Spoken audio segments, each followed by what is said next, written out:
तो वहां पर एक घी का दिया, बत्ती का मुंह दक्षिण की ओर कर कर अवश्य जला कर जाना, सारे पितृदोष समाप्त हो जाएगा, सारा पितृदोष समाप्त। अमावस्या के दिन किसी भी जलाशय के पास में, नदी, तालाब, बावड़ी, कुआं, जो आपके शहर में, आपके गांव में, आपके नगर में हो, वहां जाकर लगा दी। अगर नदी, तालाब, बावड़ी, कुआं नहीं है तो पीपल का वृक्ष हो या बेलपत्री का वृक्ष हो या बट का वृक्ष हो, उसके नीचे लगा दो प्रदोष काल में। पर अमावस्या के दिन लगाएं जरूर। क्यों?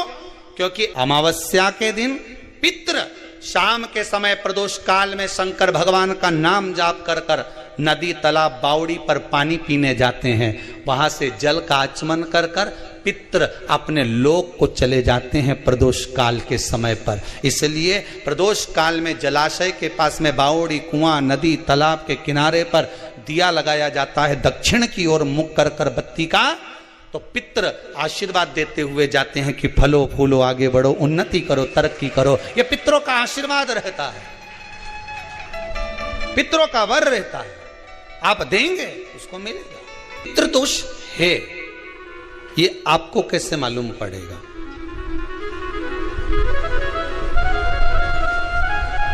पितृ भूखे हैं, इसका तो वर्णन हमने पहले कर दिया कि रात्रि को जब आप सोने के बाद में 1-1.5 घंटे बाद अगर आपकी नींद खुल जाए, 1 घंटा 1.5 घंटा आप सो लिए, उसके बाद जो नींद खुली तो 1-1.5 घंटे तक अगर आपको नींद नहीं आ रही है, रात्रि को सोने के बाद में 1 घंटे बाद जब उठे तो आपको प्यास लग गई, भूख लगने लगी, प्यास लगने लगी कि मेरे को पानी पीना पड़ेगा, घबराहट हो रही, पानी पीना पड़ेगा।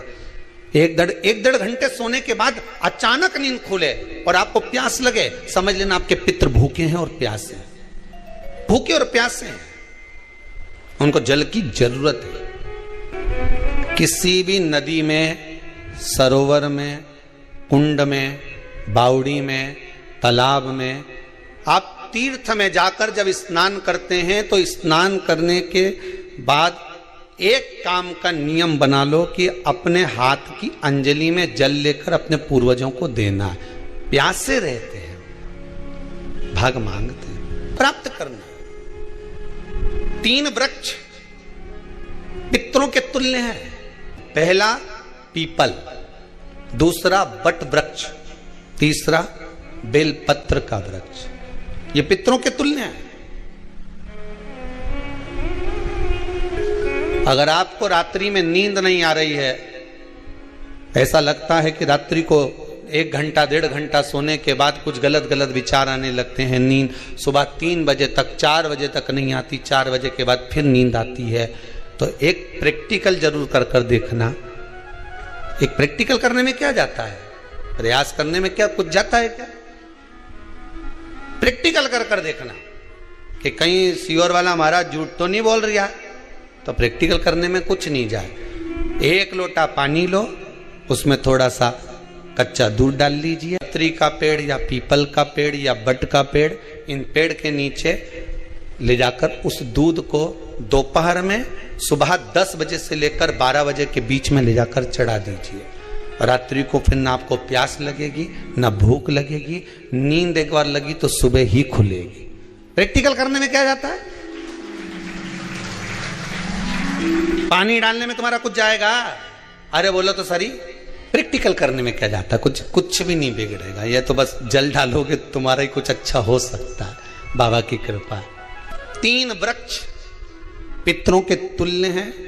पहला जम के बोलिए पीपल, दूसरा बट वृक्ष, तीसरा बेलपत्री का वृक्ष।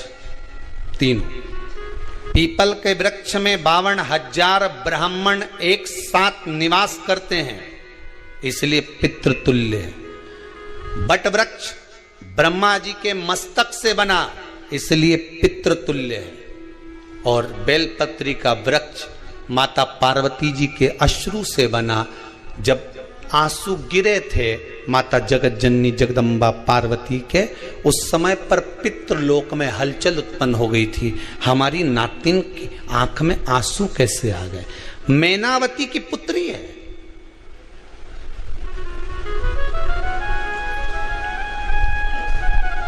पितरों की नातिन, इसकी अश्रु कैसे गिर गए?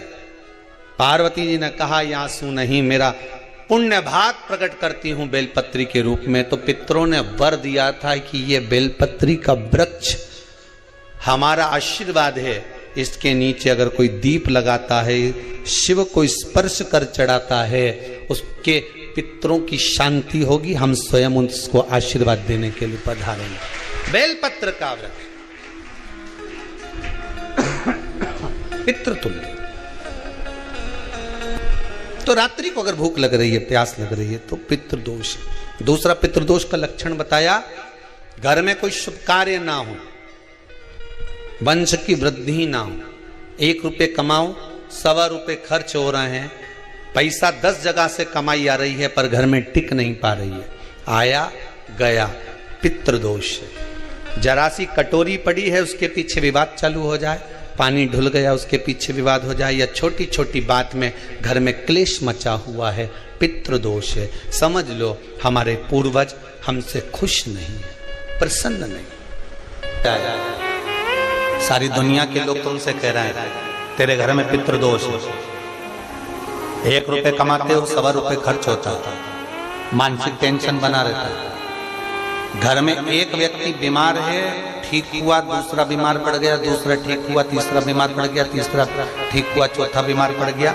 मतलब कहीं ना कहीं पितृ का भाव, पितृदोष का वर्णन। किसी ने कहा तुमसे कि तेरे यहाँ पितृदोष है, तूने ब्राह्मण को भोजन करा दिया, पिंडदान करा दिया, तर्पण करा दिया, तिलांजलि करा दी, गया जी का श्राद्ध कर दिया, हरिद्वार चली गई, वहां पिंडदान करवा दिया, ब्राह्मण भोज करवा दिया, तिथि पर भोजन करवा दिया, सब कुछ करवा के देते। अब एक काम और करके देख, एक काम और करके देख लो।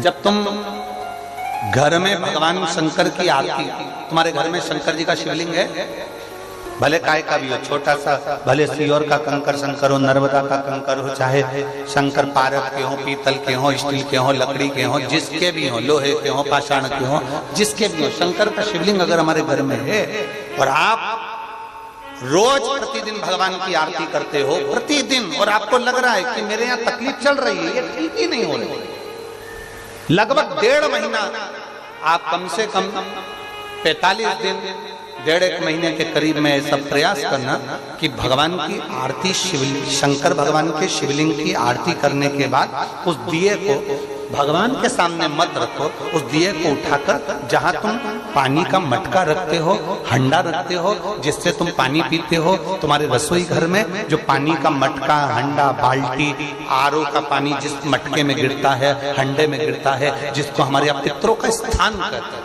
उस स्थान पर, उस मटके के पास में, हंडे के पास में, उस बाल्टी के पास में, जहां रसोई घर में पानी रखते हो, उस रसोई घर में पानी जहां रखते हो, उसके पास में उस दिए को भगवान के सामने नहीं रखना। आरती उतारने के बाद उस दिए को ले जाके सीधे परिंडे के पास में, उस हंडे के पास में, मटके के पास में उसको रखो। केवल 1.5 महीना कर देखना। 1.5 महीने के बाद तुम्हें मालूम पड़ेगा कि हम वापिस उन्नति की सीढ़ी पर चढ़ना प्रारंभ करती है, हमें फल मिलना चाहिए। अब तुम्हें ना कहीं जाना है, ना कहीं आना है, ना कोई खर्चा है। खर्चा है क्या?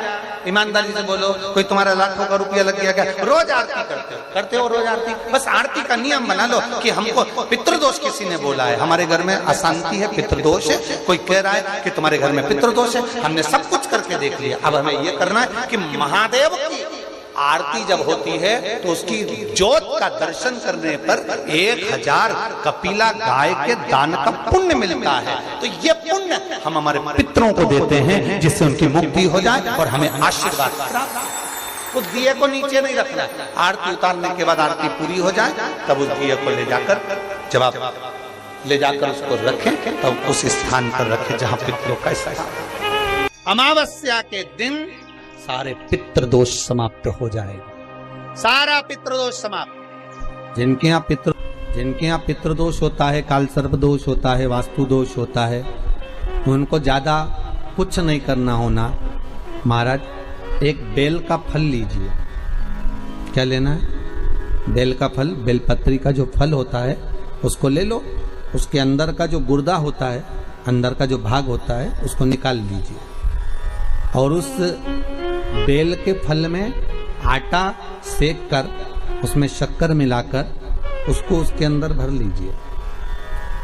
अमावस्या के दिन सुबह 10 बजे से पहले उस बेल फल में जिसमें तुमने पंजेरी भरी है, आटा सेक कर भरा है शक्कर के साथ में, उसको अपने घर में घुमाने के बाद में जिसको काल सर्प दोष बताया है, पितृदोष बताया है या वास्तु दोष का स्मरण बताया है, घर में सब दूर घुमाकर अपने परिवार का हाथ का स्पर्श कराकर पीपल के पेड़ के नीचे तक खड्डा खोदकर उस बेलपत्र के उस फल को दाब दीजिए, उस फल को उसमें दबा दीजिए। महाराज केवल एक